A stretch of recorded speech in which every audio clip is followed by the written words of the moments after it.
That's one of your chapters, I believe, right? Practical ways of living in community.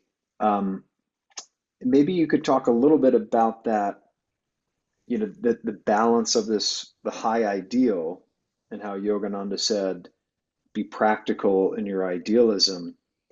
How did Swami balance that? Keep the principles and the high ideals, and at the same time, just like that story you told, find a practical next step. Were there, again, a story or a hint that you recall? One that I comes to mind is he he had a complaint from one of the family residents who said that the tuition in the school was too high. The man had four children, and it was high for him with that many children. And Swami turned around and suggested to the community leaders that we look at what the school needs and we divide it up among all the residents of the community, not just the parents. And everybody, it basically got added to your monthly contribution. And it was very controversial. Not everybody liked that idea.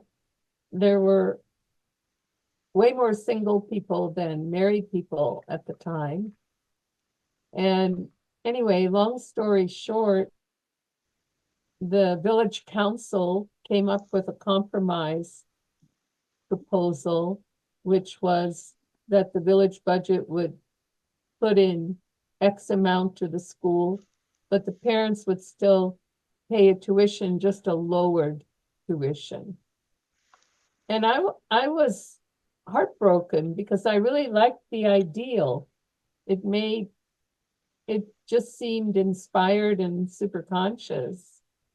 And so I kept championing that ideal. And Swami just sort of scolded me basically and said, you have to be practical in your idealism. In other words, he didn't argue with people. If people didn't like his idea or want to go with that idea, he would just do something else. He wouldn't create controversy. And the other aspect of that is just knowing when it's something that you have to stand up for and when it's something that's negotiable.